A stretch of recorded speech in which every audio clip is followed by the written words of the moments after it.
జ్ఞానాగ్ని దగ్ధ కర్మాణం అని ఉంది. అంటే నీ పాపపు కర్మలు దగ్ధం కావాలంటే నీకు జ్ఞానం కావాల్సిందే. ఆ జ్ఞానం అనే అగ్నిలోనే కర్మలన్నీ దగ్ధమవుతాయి.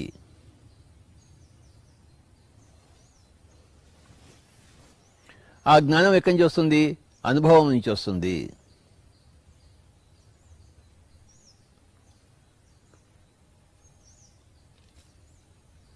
ఏవైతే పరిస్థితులు నువ్వు అందరికీ కల్పించావో అలాంటి పరిస్థితులు నువ్వే అనుభవించేటప్పుడు అప్పుడు నీ జ్ఞానం వస్తుంది. ఇంకోళ్ళకి నువ్వు హాని చేశావు, ఆ హాని నీకు జరిగినప్పుడు అప్పుడు నీకు జ్ఞానం వస్తుంది. ఇంకోళ్ళకి నష్టపరిచావు, ఆ నష్టం నీకు జరిగినప్పుడు నీకు ఆ జ్ఞానం వస్తుంది.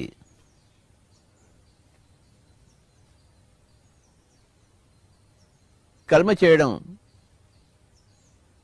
మన ఇష్టం, కానీ ప్రతి కర్మకి ఆ కర్మ ఫలం ఉండి తీరుతుంది. ఆ కర్మ ఫలం ఏం చేస్తుంది? మనకి పాఠాలు నేర్పిస్తుంది.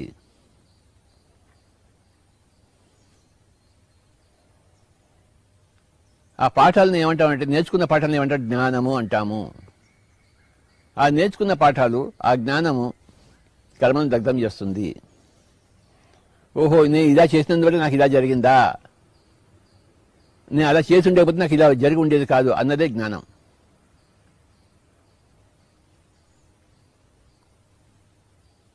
మానవులందరూ జ్ఞానులు కావాల్సిందే, కర్మలను ప్రక్షాళన చేసుకోవాల్సిందే. అయితే అవి ఏ జన్మలో చేసుకుంటారో, ఎన్ని జన్మలు పడుతుందో అది వాళ్ళ ఇష్టం. అది ఏమీ తొందర లేదు ఎవరికి. నేను నేర్చుకోను అంటే బలవంతంగా నేర్పించే వాళ్ళు ఎవరు లేరు. నేను నేర్చుకోను అన్నంతకాలం నువ్వు నేర్చుకోకుండానే ఉంటావు. నేను నేర్చుకోకపోతే నువ్వే విసిగిపోయి నేను నేర్చుకుంటాను అన్నావు అనుకో, అప్పటి నుంచి నేర్చుకుంటావు. అంతా నీ మీద ఆధారపడి ఉంది. నీకు బలవంతంగా నేర్పించేవాడు ఎవడూ లేడు. ఎందుకంటే బలవంతం అనేది ఆధ్యాత్మికలో లేనే లేదు. ఆధ్యాత్మికతకి బలవంతానికి చుక్కెదురు. ఎవ్రీథింగ్ ఈజ్ ఫ్రీ విల్, స్వ ఇచ్ఛ.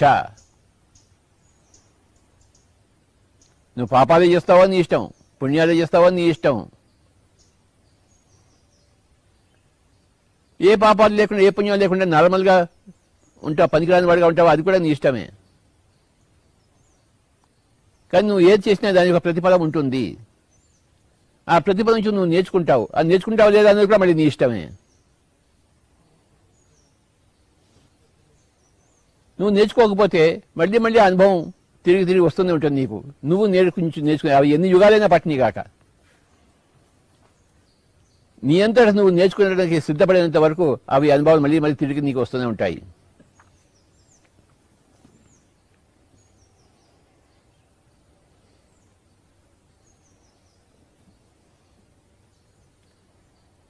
ఒక అబ్బాయి ఉన్నాడు, ఎంబీబీఎస్ 10 సంవత్సరాలు చేశాడు. అంటే వాడు నేర్చుకోవడానికి ఇష్టపడలేదు. కాలేజీకి వెళ్ళి వస్తుంటాడు కానీ నేర్చుకోడు, పాఠాలు నేర్చుకోడు, ఫెయిల్ అవుతున్నాడు. 10 సంవత్సరాలు అయిపోయింది ఎంబీబీఎస్లో. ఎంతమంది వచ్చి వెళ్ళిపోయారో, తను మాత్రం ఇంకా అక్కడే ఉన్నాడు. ఎందుకు అలా ఉన్నాడు? నేర్చుకోవడానికి ఇష్టం లేదు.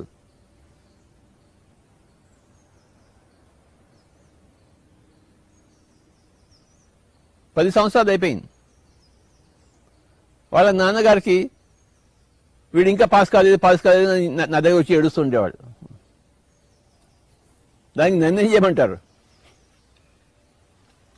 లేదు సార్, మా అబ్బాయి ఏదైనా పాస్ అయ్యేటట్టు చూడండి, వాడు చదివేటట్టు చూడండి అంటే, నా వల్ల కాదు నాయన, అది నీ వల్ల కాదు, ఎవరి వల్ల కాదు. అది మీ అబ్బాయి చివరికి 10 సంవత్సరాలు డాక్టర్ అయ్యాడు, ఎంబీబీఎస్ అయ్యాడు, ప్రాక్టీస్ చేస్తున్నాడు ఇప్పుడు వైజాగ్లో.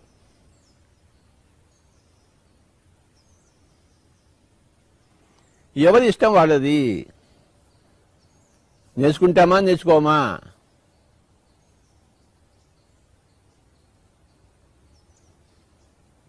ఎప్పుడు నేర్చుకుంటాము అంతే మన ఇష్టం.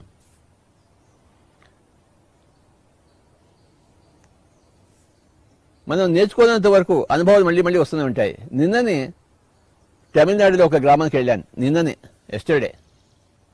ఇక్కడి నుంచి ఒక 70 కిలోమీటర్లు ఉంటుంది మన పిరమిడ్ వ్యాలీ నుంచి, తమిళనాడులో. అక్కడ ఒక ఆవిడ హోసూర్ నుంచి ఆవిడ అనుభవం చెప్పడం జరిగింది. ఆవిడ టీచరు. ఆవిడ చిన్నప్పటి నుంచి మాంసాహారం తింటోంది. మాంసాహారం ఇల్లది కుటుంబం మాంసాహారం తింటోంది. ఆవిడకి అన్ని జబ్బులు ఉన్నాయి. ఆ జబ్బుల కోసం ఎంతోమంది డాక్టర్ దగ్గరికి వెళ్ళింది, కానీ ఏమీ కాలేదు.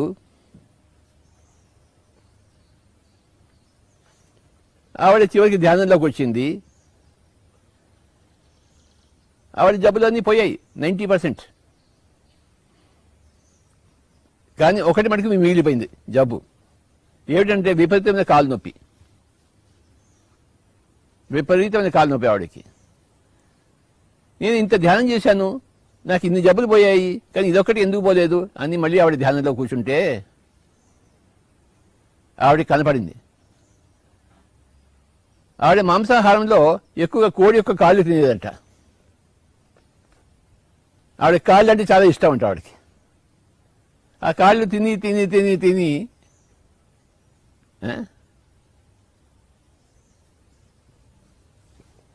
ఆ కాళ్ళకి నొప్పి వచ్చింది. మళ్ళీ మెడిటేషన్ కూర్చుంటే ఆవిడ ఆ కోళ్ళందరినీ పిలిచింది. చుట్టూ అన్ని కోళ్ళన్నీ వచ్చేసాయట. వాటి కాళ్ళని చూపిస్తూ లెక్కలేని కోళ్ళు వచ్చేసాయట. అందరికి నమస్కారం పెట్టి, నేను తప్పైంది, నేను క్షమించేసేయండి, నా వల్ల మీకు ఎంతో హాని జరిగింది, నేను ఇంకోసారి ఎప్పుడు అలా చేయను, నా పాఠాన్ని నేను నేర్చుకున్నాను అని చెప్పింది. ఆ కోళ్ళందరికీ నమస్కారం పెట్టింది ఆవిడ. అవన్నీ ఎగురుకుంటూ వెళ్ళిపోయాయి. ఈవిడికి కాలు నొప్పి పోయింది. అంటే ఏం చేసింది ఆవిడే? క్షమాపణ చెప్పుకుంది. పశ్చాత్తాపము, ప్రాయశ్చిత్తము. నేను ఇంకా ఎప్పుడు తినను అని ప్రమాణం చేసింది. అప్పుడేమైంది? కాలు నొప్పి పోయింది. అంటే ఆవిడకి ఆ జ్ఞానం వచ్చింది. అది చేసినందువల్ల ఇది వచ్చింది ఆ జ్ఞానం వచ్చింది. ఆ జ్ఞానంతో కర్మ దగ్ధమైంది. జ్ఞానాగ్ని కర్మ దగ్ధానం.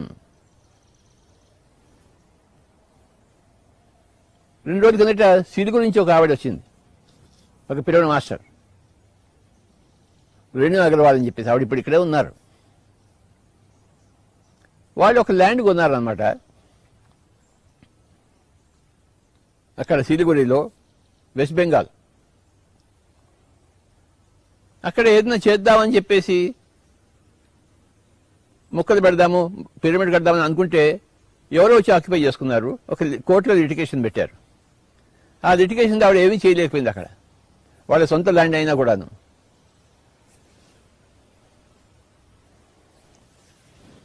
ఆవిడ ధ్యానంలో కూర్చుంది, ఏంటి సంగతి అని చెప్పేసి చూస్తే ఒకానొక జన్మలో ఒక ముసలి జంటను ఆవిడ ఇంట్లోంచి గెంటించేసింది. దానికి పరిహారంగా ఇప్పుడు ఈ జన్మలో వీళ్ళ ల్యాండ్ని ఇంకెవరో ఆక్యుపై చేసుకున్నారు. అంటే ఆవిడ ఎవరికి ఇచ్చిన ట్రబుల్ ఉందో ఇంకో విధంగా వీళ్ళకి ఆ ట్రబుల్ వచ్చింది. వాళ్ళ ఇంట్లోంచి వాళ్ళని గెంటేసింది ఈవిడే. వీళ్ళ ప్లాట్లో వీళ్ళు ఏమి చేయకుండా అడ్డుపడ్డారు. అది అప్పుడు జరిగింది, ఇది ఇప్పుడు జరిగింది. ఆవిడకేమో అక్కడ పెద్ద పిరమిడ్ కట్టాలని. నిన్న ఆవిడ కూడా మాతో పాటు వచ్చింది తమిళనాడుకి, గ్రామానికి. అక్కడ కూర్చొని మెడిటేషన్ చేస్తుంటే ఆవిడకి వచ్చింది, నన్ను అంత దూరం నుంచి ఎందుకు పిలిపించారు ఈయన వెస్ట్ బెంగాల్ నుంచి పిరమిడ్ వ్యాలీకి, ఏదో కారణం ఉంటుంటుంది అని చెప్పేసి కారణం కోసం కూర్చుంది ఆవిడ మెడిటేషన్లో. కూర్చుంటే తెలిసింది, నువ్వు అక్కడ నీ మంచి పిరమిడ్ రావాలంటే ఇక్కడ పిరమిడ్కి నువ్వు కాస్త డబ్బు సహాయం చేయి, అప్పుడు నీకు అది జరుగుతుంది అని చెప్పేసి వెంటనే వాళ్ళు ఆయన పిలిపించేసి డబ్బు తీసుకెళ్ళి ఇచ్చింది. ఇక్కడ నిన్న జరిగిన మాట.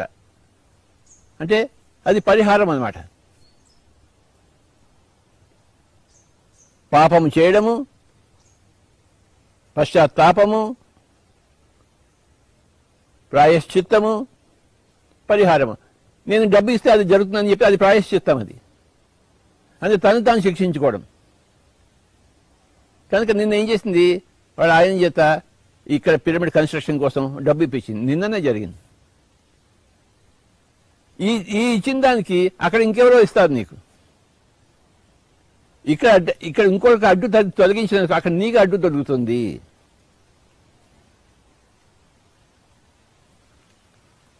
మంచి చేసే వాళ్ళకి మంచి జరుగుతుంది, చెడు చేసేవాడికి చెడు జరుగుతుంది.